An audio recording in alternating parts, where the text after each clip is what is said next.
Ils ont truqué les élections. Ils ont tout truqué. Nous n'abandonnerons jamais. Nous ne concéderons pas cette défaite. Cela n'arrivera jamais.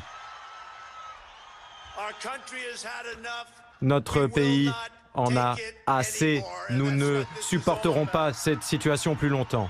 C'est pour cela que nous sommes ici. Il y a un terme que vous avez inventé. Nous allons arrêter le vol. C'est vous qui avez inventé cette expression. Et il faut que vos proches se battent. Il faut des premières lignes. Et on sait très bien qui c'est. Les républicains essaient de se battre comme un boxeur qui aurait les mains ligotées dans le dos. Et nous voulons être sympathiques, nous voulons respecter tout le monde, y compris de mauvaises personnes. Mais Mike Pence devra agir. Et je peux vous assurer que je serai avec vous et que nous allons nous rendre au Capitole et nous allons féliciter nos sénateurs, les membres du Congrès. Mais il y en a certains que nous ne féliciterons pas autant, car nous ne reprendrons jamais notre pays par la faiblesse. Il faut être fort. Nous exigeons que le Congrès fasse ce qu'il faut. Je sais que tout le monde se rendra bientôt au Capitole, très bientôt, pacifiquement, patriotiquement. Faites entendre votre voix et nous verrons aujourd'hui si les républicains restent fermes dans la défense de l'intégrité de nos élections, dans la défense de notre pays. On accuse Donald Trump d'avoir incité à la violence le 6 janvier. C'est ça l'article de destitution.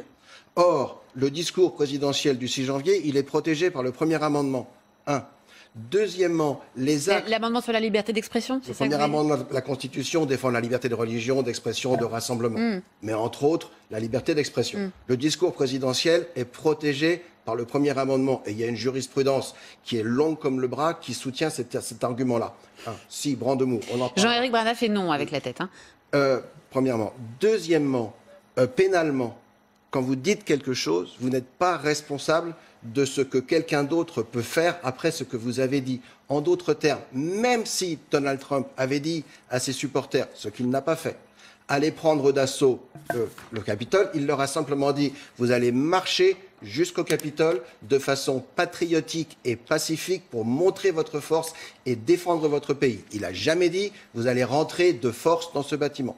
Déjà, même s'il l'avait dit, vous n'êtes pas pénalement responsable de ce que quelqu'un interprète dans vos propos. D'accord ? C'est lui qui m'a dit de le faire. C'est pas comme ça que ça se passe aux États-Unis. Donc sur le fond, je dirais la procédure elle-même ne peut pas tenir. D'accord ? Maintenant, vous avez un troisième élément qui rentre en ligne de compte, c'est que la destitution, elle sert, comme son nom l'indique, à destituer le président.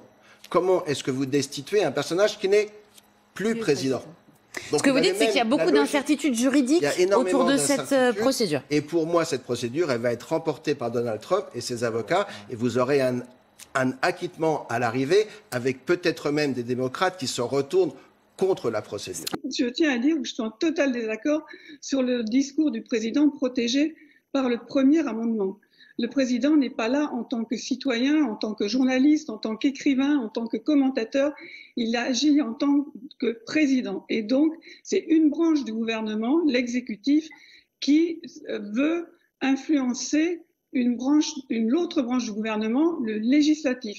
J'ai écouté le discours, je l'ai lu, je l'ai relu. Il dit textuellement « je serai avec vous, nous allons marcher sur le Capitole, nous allons montrer aux républicains faibles, nous allons leur donner aux républicains faibles la force qu'il faut pour faire ce qu'ils souhaitent, c'est-à-dire refuser le résultat d'une élection. » Donc la situation, c'était l'exécutif, le président, qui voulait refuser de quitter la Maison-Blanche alors qu'il avait perdu l'élection.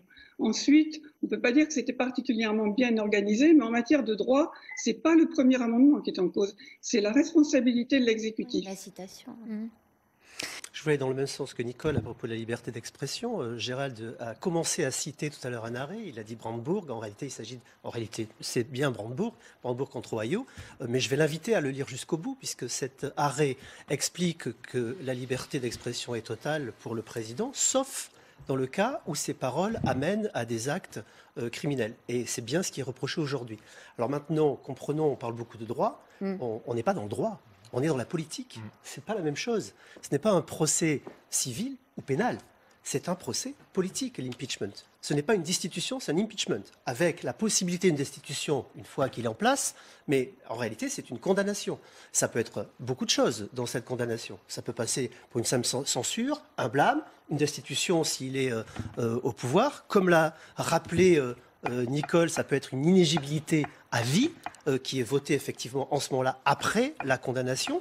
Il y a en réalité toute l'attitude au Sénat de décider ce qu'il veut faire, puisque ce sont les législateurs. Aucune cour ne va aller leur expliquer ce qu'ils doivent faire, c'est eux qui font la loi.